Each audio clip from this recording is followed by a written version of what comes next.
Je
suis née au Lac-Édouard, un petit village de la Haute-Mauricie, à une quarantaine de milles de La Tuque.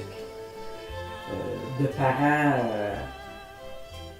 père cantonnier, maman à la maison. Je suis partie du Lac-Édouard quand j'étais en 11e année, parce que mon père a été transféré. Il travaillait pour le Canadien national, il a été transféré en Abitibi. Il y avait une promotion, il doublait de salaire. De 4 000 à 8 000, c'était beaucoup pour l'époque. 66. Et j'ai fait une année, j'ai fini mon secondaire en Abitibi. Et Québec m'attendait pour finir faire mes études d'infirmière à l'hôpital d'Enfants Jésus. Moi, je suis infirmière, ma sœur, celle qui me suit, est infirmière. Ma troisième sœur était éducatrice, celle qui avait poursuivi des études le plus longtemps. Du côté de ma mère qui était la troisième de 14, c'est les 3 dernières. 2 qui avaient fait un cours de secrétariat, puis une qui était devenue enseignante. Parce qu'avant ça, il n'y avait pas de moyens de faire des études. Du côté de mon père, c'est la même chose. C'était des métiers, mais parce qu'il y avait des apprentissages possibles, mais il n'y avait pas de formation autre à ce moment-là. Qu'est-ce qui a déclenché ça? Je ne peux pas vous le dire. Moi, au Lac-Édouard, il y avait un gros sanatorium quand j'y habitais. Sanatorium du Lac-Édouard. On traitait des tuberculeux. Est-ce que c'est ça qui a fait que ça mijotait? Mais pour moi, il n'y avait pas 50 possibilités de toute façon à cette époque-là, mais pour moi, ça a toujours été le domaine de la santé. Les aspects scientifiques m'intéressaient beaucoup. Donc, que tu sois infirmière ou technicienne de laboratoire ou que tu sois médecin, il y a des choses que tu retrouves qui sont communes. Donc, la science, c'est extrêmement important. La technologie, qui l'était moins à l'époque, mais qui, aujourd'hui, qui a pris encore plus d'importance, et l'aspect humain. Le savoir qui te permet de réconforter, de supporter, d'enseigner, d'expliquer. Donc tout ça, pour moi, si ça n'avait pas été ça, peut-être que ça aurait été l'enseignement. Mais j'adorais ça. Je lisais des choses sur ça. Quand je tombais sur une histoire qui touchait le réseau de la santé, j'aimais beaucoup. Alors vraiment, c'est une attirance qui m'a quand même amenée et que j'ai jamais regretté comme choix. Alors je suis arrivée en 67, à la fin de l'été, pour débuter mes 3 ans de formation à l'hôpital de l'Enfant Jésus. Et quand je suis devenue infirmière, en 70, je suis demeurée comme infirmière à l'hôpital de l'Enfant Jésus.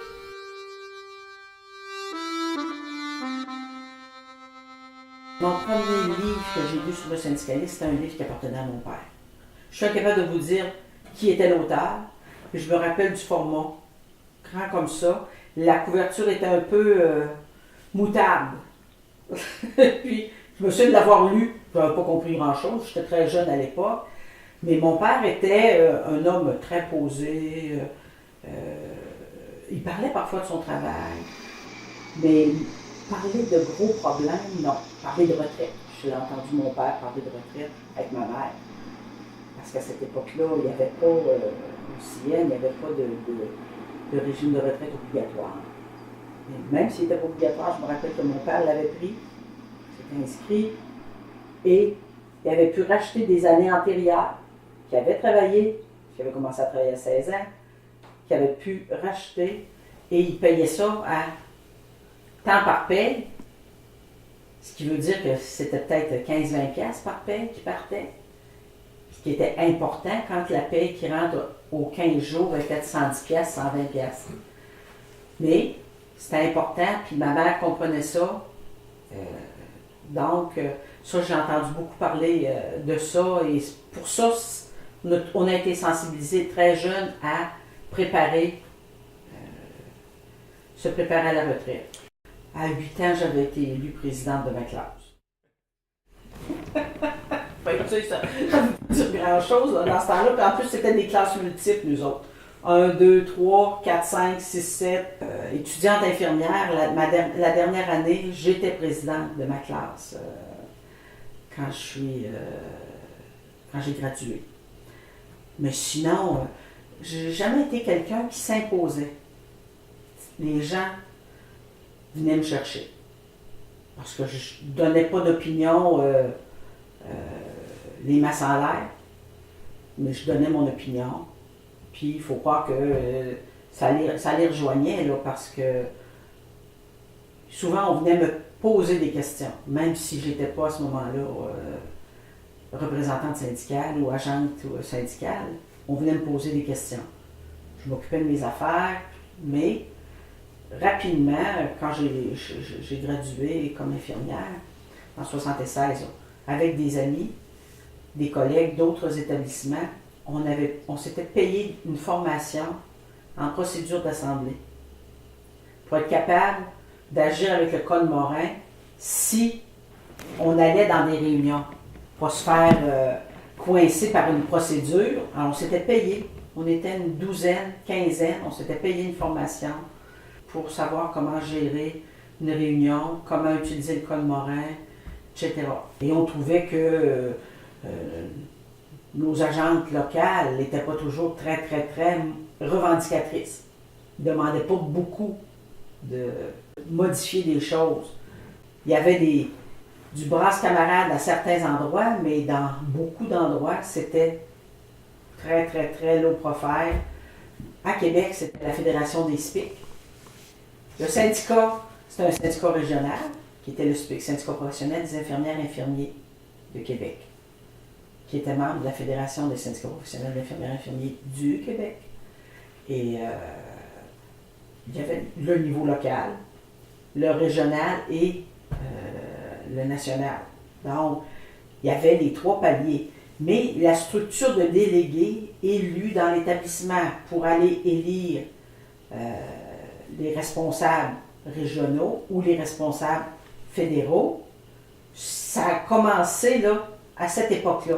La première assemblée, je venais d'être élue localement, puis la première assemblée de délégués formels, j'y ai participé au SPIC. Donc ça, c'est avril 76. C'est ça que je travaillais, mais ça faisait 1 an à peu près là, que j'avais commencé à surveiller ça dans l'établissement, puis à m'impliquer plus dans l'établissement. Les gens me disaient tout le temps, t'es patient, tu t'énerves pas, t'es capable d'expliquer les choses, de faire comprendre, on te voit là. C'est comme ça, tu t'embarques pour 1 an, puis finalement, j'en ai fait 30 là. Alors, j'ai commencé localement. Quelques mois plus tard, j'étais élue au conseil d'administration de mon syndicat régional et j'ai été élue au conseil exécutif de la fédération. Ça s'est tout passé dans la même année, là. Fait qu'il y a des bouts, là, qu'il fallait que je me force en Moses, là, pour tout suivre, là, parce que, tu sais, t'es habitué dans ton établissement, mais toutes les games qui se passent avec le gouvernement, les négociations, des dossiers, des commissions parlementaires, etc., ça demandait pas mal.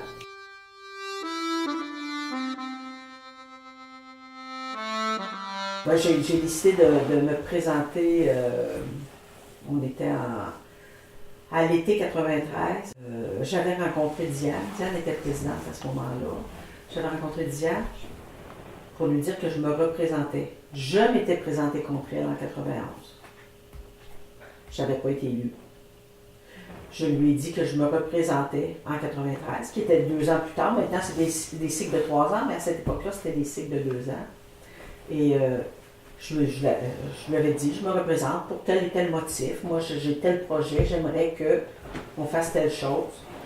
Mais finalement, Diane ne s'était pas représentée. Elle était enceinte, puis elle s'est présentée aux élections qui ont suivi.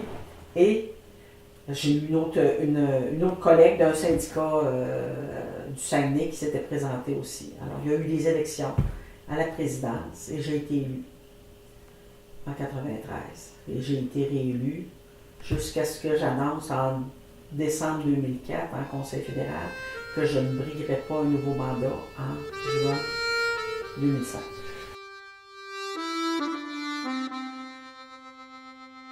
En 89, les menaces, elles étaient pires que 99, parce que la perte d'ancienneté s'est appliquée en 89. Quand on a fait la grève, en 89, en septembre, on sortait une journée, toutes les personnes qui sortaient une journée perdaient 2 jours de salaire. Toutes les personnes qui sortaient une journée, ou une demi-journée, ou 1 heure, perdaient 1 année d'ancienneté. Et ça s'est appliqué. Ça, c'est sans compter les amendes aux syndicats, aux fédérations, et patati et patata, là. Donc, ça, la loi, quand elle s'est appliquée, en 89, à cause de la perte d'ancienneté, a été plus dommageable, et il y avait en plus l'arrêt de la formule REM. Donc, tu coupes les vivres au syndicat, hein, pas de formule REM. Quelqu'un qui a fait 6 jours de grève, il a perdu 12 jours de salaire. Puis quelqu'un qui a fait 6 jours de grève, il a perdu 6 ans d'ancienneté. Ce qu'on a fait, la première priorité, de s'assurer qu'il y avait de l'argent qui rentrait pour être capable de mener les actions de la Fédération. Des collègues infirmières des autres provinces nous ont prêté de l'argent. Et on a mis en place un mécanisme de paiement de cotisation syndicale par chèque. Alors nous, à 2 fois, tu sais, quand ils nous disent la formule RAN, ça devrait être ôté, les syndicats n'auront plus d'argent, bien nous autres, à 2 reprises, 89 et 99, on a réussi à aller chercher plus que 95% de nos cotisations syndicales. On a fait signer personne par personne des chèques post-datés. Les temps complets, c'était temps par mois, puis si les temps partiels gagnaient moins puis qu'ils payaient moins, bien c'est à la fin du mois, avec les talons de paie, on établissait leur cotisation. On l'a fait pas 1 fois, on l'a fait 2 fois. Et après ça, on a été capable de rembourser nos collègues. Mais il a fallu d'abord mettre ça en place, parce que là, il n'y a plus aucun de nos syndicats qui pouvait fonctionner. L'ancienneté, c'est un autre problème. Si je perds mon ancienneté, comment je fais pour obtenir un poste nouveau? Comment je fais pour changer d'unité de soins, pour plus être de nuit? Et il faut se rendre compte que c'est dans certaines unités, il y avait plus de monde qui était en grève. Les blocs opératoires, si tu laissais une salle ouverte, puis qu'il y en avait 9 de fermés, tu avais au moins 18 infirmières sur le trottoir. Donc il y a des unités qui avaient plus d'infirmières en grève, les cliniques externes. Les nurses étaient dehors. Eux autres qui étaient rendus en clinique externe, c'était pas trop grave, la perte d'ancienneté, parce qu'il y avait déjà un poste de jour. Donc là, ce qu'on a fait, d'abord, il y a eu pendant des mois, il n'y a pas eu de poste d'affiché. Plusieurs semaines, quelques mois, à ma souvenance. Parce que l'employeur aussi, là, les employeurs n'étaient pas tous d'accord avec ça. Comment on fait? il n'avait pas le droit de donner le poste à la vraie ancienneté. Ce qu'on a fait, c'est que toutes les infirmières de l'établissement, je vous dirais que c'est 99% des infirmières qui ont signé ce qu'on appelait l'engagement moral. On postulait sur tous les postes qui nous intéressaient.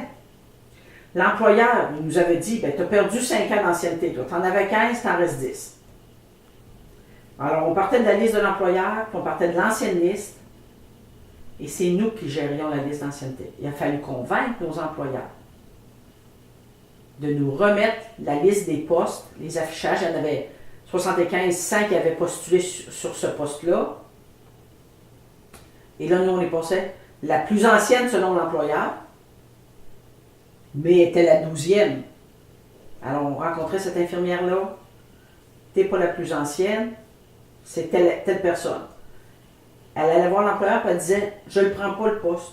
400 droits, moi, je ne le prends pas celui-là. Alors, on faisait ça pour chaque poste.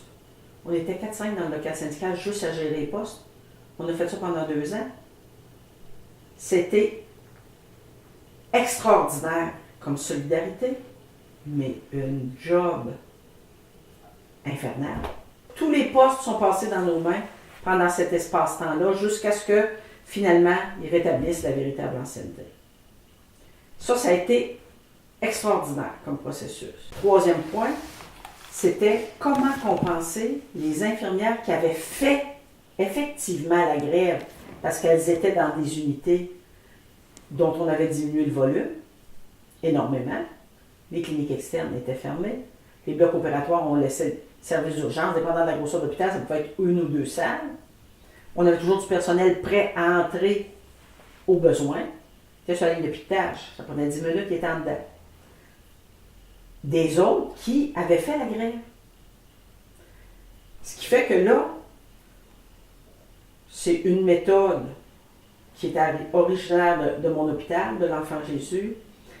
Mon agent de grief, à ce moment-là, on en avait discuté beaucoup. Puis on se disait, faut se partager le total. Parce que c'est des amendes, là. On était coupé 2 fois pour une journée. C'était 2 jours. C'était une amende, la 2e journée. Alors, on a demandé à toutes les infirmières, on leur avait dit, vous gardez toujours vos talons de paie parce qu'on va en avoir besoin. Toutes les infirmières, quand le prélèvement de la double pénalité a été fait, ont amené leurs talons de paie, on a fait des copies, on a additionné tout le salaire perdu par l'ensemble des infirmières de la FIC. Mettons, on arrive à 4 millions, faire le chiffre. 4 millions divisé par 35 000, ça faisait tant. Il me semble que c'était 160, la première en 89. Ce qu'on a fait, c'est qu'on a prélevé, chaque infirmière nous a donné 160 $ et on les a remboursées. Toutes celles qui ont perdu des salaires, ce qu'on appelait des amendes. Là. Fait que finalement, la grève, pour l'ensemble des infirmières, qu'elles aient fait ou non, 1 jour, 0 jour, 10 jours, la grève leur a coûté 160 $ parce qu'on a remboursé tout le reste. On le remboursait en salaire net, pour que ça paraisse sur comme une prestation de grève, c'est du salaire net, c'est pas imposable. On remboursait en salaire net à chaque infirmière. Donc, ça a coûté, cette grève-là, en 89, 160 $ par infirmière. On a fait exactement le même processus en 99. On est allé chercher, mais là, entre les deux, entre 89 et 99, on avait eu du temps. Ce qu'on a fait, c'est qu'il y a des caisses d'économie dans les établissements de santé. Les infirmières, on leur a demandé d'adhérer à la caisse d'économie. Et la caisse d'économie prélevait, mettons pour dire de quoi, il y a des gens qui étaient à pourcentage de cotisation et tout. Là. Il y en a qui étaient à taux fixe, d'autres à pourcentage. Mais mettons, tout le monde s'est mis à taux fixe pour l'occasion. Mettons, c'est 10 piastres par semaine que la caisse d'économie prélève sur ta paye. Et la caisse d'économie nous envoyait l'argent. Ça, on était prêts. On avait déjà commencé. Les filles étaient encore sur une ligne de piquetage, on leur faisait signer leur adhésion au prélèvement de la caisse d'économie. Quand tu passes de réforme en réforme, de choses abracadabrantes, que tu ne sais jamais sur quel pied danser, à un moment donné, il se produit une étincelle. On ne le sait pas toujours avant, mais on le voit monter. Les infirmières, on travaille beaucoup avec l'humain. On accumule beaucoup. On est des femmes.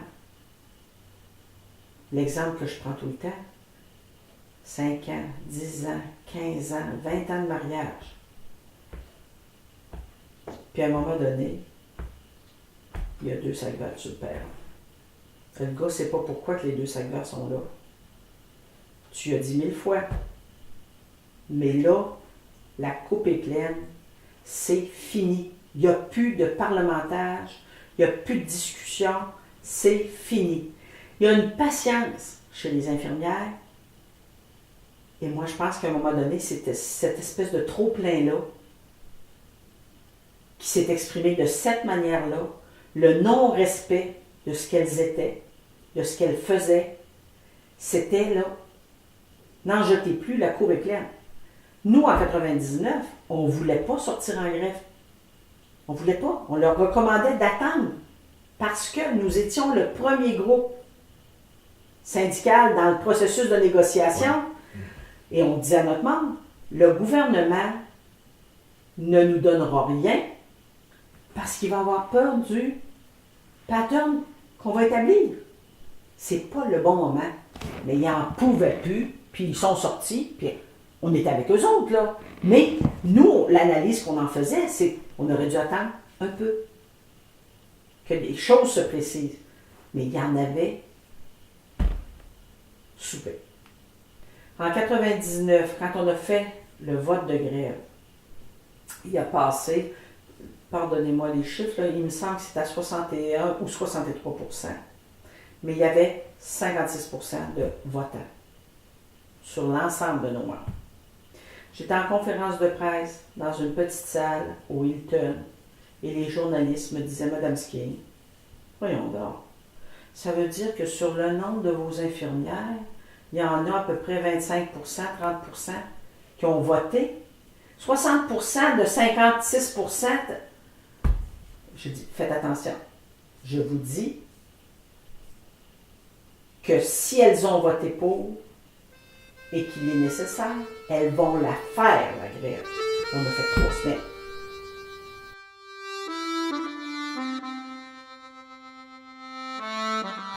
Les gens me demandaient pourquoi toi tu fais ça. Qu'est-ce qui te motive? Je considère que ça fait appel aux mêmes valeurs, à la même méthode de travail. Tu évalues l'état de la situation, l'état de ton patient. Tu discutes avec lui, tu cherches des solutions, tu apportes du réconfort. Bien, quand tu fais du travail syndical, tu évalues des situations, tu écoutes des problématiques qui sont apportées, tu cherches des solutions avec les personnes. Pour moi, c'était comme une manière de penser qui se rejoignait. Ça a été facile de faire ce passage-là. Mon travail d'infirmière à l'urgence, ça a été une période bénie de 71 à 91, là, extraordinaire. Ce que j'adorais à l'urgence, c'est le fait que il n'y a pas de routine. Hein? Tu ne sais pas ce qui va arriver dans ta journée.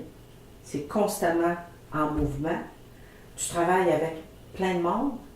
Tu travailles avec plein de médecins. Tu travailles avec plein de spécialistes. Cette mouvance-là, j'adorais ça.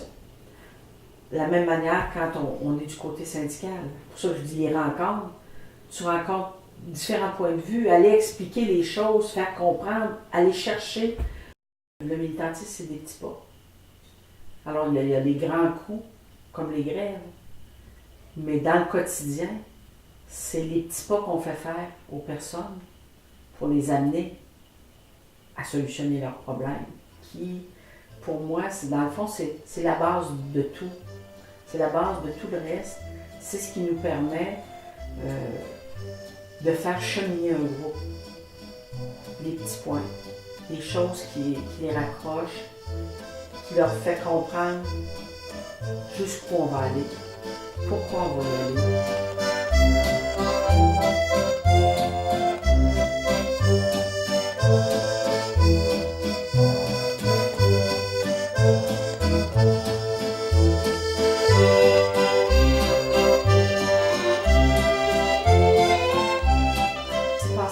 de choses. J'ai comme de la difficulté à les discriminer les unes par rapport aux autres. L'engagement moral pour faire face à la perte d'ancienneté, bien sûr que c'est quelque chose d'extraordinaire.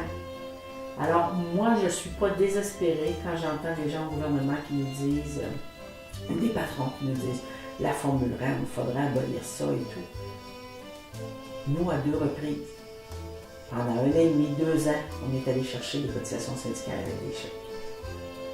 Donc, il faut croire en l'humain. Il faut vraiment avoir une dose d'optimisme et de confiance en la capacité de l'humain de faire face à ses erreurs, de les corriger et de cheminer. Puis pour moi, c'est vrai dans la vie syndicale, dans la vie militaire, comme c'était vrai quand j'étais une infirmière sur le terrain.